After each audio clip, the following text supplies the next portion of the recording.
तमाम तारीफ़ें अल्लाह तबारक व ताला की हैं जो तमाम जहानों का मालिक है और तमाम दरूद अल्लाह के रसूल हज़रत मोहम्मद मुस्तफ़ा सल्लल्लाहु अलैहि वसल्लम की ज़ात मुबारक के लिए हैं।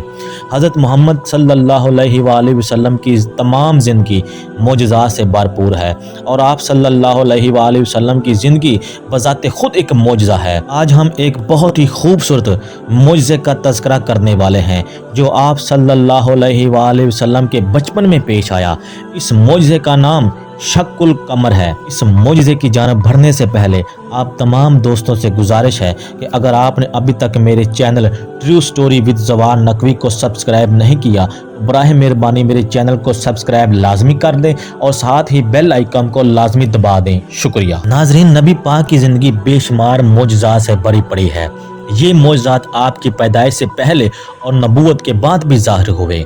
तारीख में एक ऐसा वाक़या मिलता है कि अल्लाह तबारक व ताला ने हज़रत मोहम्मद मुस्तफ़ा सल्लल्लाहु अलैहि वसल्लम की उंगली के इशारे से चाँद के दो टुकड़े कर दिए। कुरान मजीद की सूरह कमर की पहली आयत में बयान हुआ है, क़यामत करीब आ गई और चाँद फट गया, मगर उन लोगों का हाल ये है कि ख्वाह कोई निशानी देख लें मुंह मोड़ जाते हैं और कहते हैं ये तो चलता हुआ जादू है। मक्का के काफिर लोग गुज़श्ता उम्मतों की तरह जब किसी मोइज़े पैगंबर से रूबरू होते तो कहते ये तो जादू और सहर है।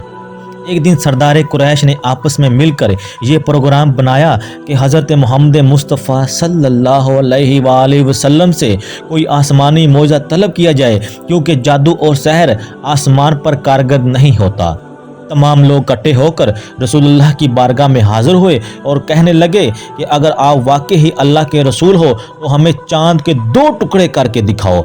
अगर आपने ये कर दिखाया तो हम सब मान जाएंगे कि आप कोई जादूगर नहीं बल्कि अल्लाह के नबी हो। तो आप सल्लल्लाहु अलैहि वसल्लम ने फरमाया, अगर मैं अपने अल्लाह के हुक्म से चाहूँ और मेरा रब इसको अंजाम दे दे तो क्या तुम ईमान ले आओगे? वो सब कहने लगे, हाँ हम ईमान ले आएंगे। तो बस अल्लाह के महबूब हज़रत मोहम्मद मुस्तफ़ा सल्लल्लाहु अलैहि वसल्लम ने आसमान की तरफ निगाह की और कहा, मैं अल्लाह का रसूल हूँ और अल्लाह के हुक्म से तुम दो टुकड़ों में तकसीम हो जाओ। बस ये कहना था। चांद का आधा हिस्सा पहाड़ी की उस तरफ जाने लगा और चांद का आधा हिस्सा पहाड़ी की दूसरी तरफ जाने लगा। लोग देखकर हैरान हो गए, सब आपस में बातें करने लगे। अबू जहल ने कहा, हम मुतमईन नहीं हैं, क्या ये सहर और जादू है या मोइज़ा?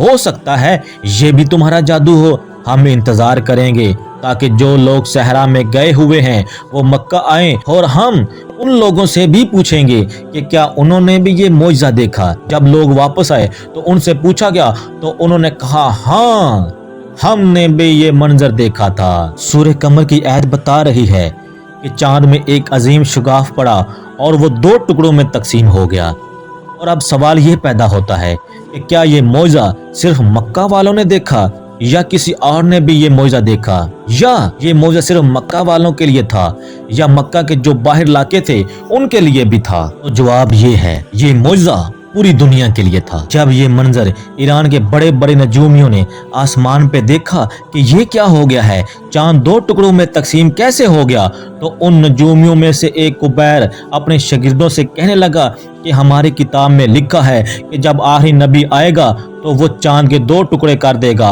और चांद दो टुकड़ों में तकसीम हो जाएगा और उसका ज़हूर मक्के में होगा। तो वो फौरन खाना काबा की तरफ चला गया और आपकी बारगाह में हाजिर होकर आप पर ईमान ले आया और मुसलमान हो गया। मिस्र का सबसे बड़ा हकीम अन्नान ने जब ये मंजर देखा तो वो भी इधर उधर पूछने लगा। तो लोगों ने कहा, यकीनन ज़मीन पे कुछ हुआ है।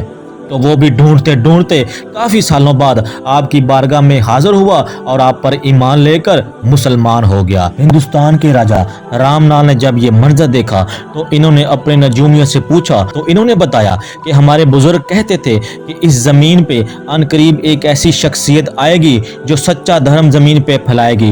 वो भगवान के सबसे ज़्यादा करीब होगा और वो चांद को दो टुकड़ों में तकसीम कर देगा। तो शायद वो नूर आ गया है और इसी मंजर को जब हजरत अवैस करनी ने देखा तो वो लोगों से पूछने लगा कि आसमान पे चांद के 2 टुकड़े होने का सबब क्या है। हर किसी से पूछता रहा। बिलाहर उसे अपनी मंजर मिल गई कि अल्लाह का एक रसूल है जो मक्के में दावा नबूवत करता है, उसने ये मौजा दिखाया है। तो इस मौजे के बाद हजरत अवैस आपके आशिक बन गए और अपनी पूरी जिंदगी आपके इश्क में गुजार दी। हिंदुस्तान के जनूब में शकाफती नामी शख्स ने जब ये मौजा देखा और अपने खानदान वालों को भी बताया, जब मुसलमान उस इलाके में आए तो इन्होंने रसूल अल्लाह के इस मौजे के बारे में बताया तो वो खानदान फौरन मुसलमान हो गया और तस्दीक की कि ये मौजा हमने भी देखा है, मुसलमान सच कह रहे हैं। यहाँ तक कि राजपूतों के किसी दरबार से ऐसी पेंटिंग भी मिली है जिसमें चांद को 2 टुकड़ों में पेंट किया गया है। नाजरीन, ये इस बात की तरफ इशारा है कुछ लोगों ने ये मौजा देखा और फिर उसकी अक्कासी की। अगर चांद वाकई ही में 2 हिस्सों में तकसीम हुआ है तो चांद पर आज भी उसका निशान होना चाहिए। अगर आप में से किसी का ऑपरेशन हुआ है तो ऑपरेशन का निशान आपके बदन पर कई साल तक या शायद हमेशा के लिए रहता है, तो फिर कैसे मुमकिन है कि चांद 2 टुकड़ों में तकसीम हो गया हो और उस पर कोई निशान तक ना हो। तो हम आपको बताते हैं कि अपोलो 10 ने जब चांद के करीब से फोटो ली तो चांद पर एक बड़ा निशान नजर आया। ये तस्वीर 1969 में ली गई। फिर अपोलो 11 की मदद से चांद की सतह पर उतरकर इस निशान का मुताला किया गया। ये निशान 300 किलोमीटर तक लंबा है। 1986 में एक फिजाई माहिर जिसका नाम जोसेफ मुर्खन था, इस निशान के मुतल्लिक तहकीक करना शुरू की, जिसके लिए वो कैलिफोर्निया भी गया। इसने अपनी तहकीकात के नतीजे में कहा, ये वही निशान है जो आप सल्लल्लाहु अलैहि वसल्लम ने चांद के 2 टुकड़ों में तकसीम करने से पढ़ा था। मोअज़्ज़िज़ ख़वातीन व हज़रात, उम्मीद करते हैं कि आज की इस वीडियो में आपको हकीकी सबक मिल चुका होगा। अपनी राय कमेंट सेक्शन में ज़रूर बताइएगा। आपसे मुलाकात होती है एक नई वीडियो में। तब तक के लिए अपना और अपने प्यारों का ढेर सारा ख्याल रखिएगा। अल्लाह निगहबान।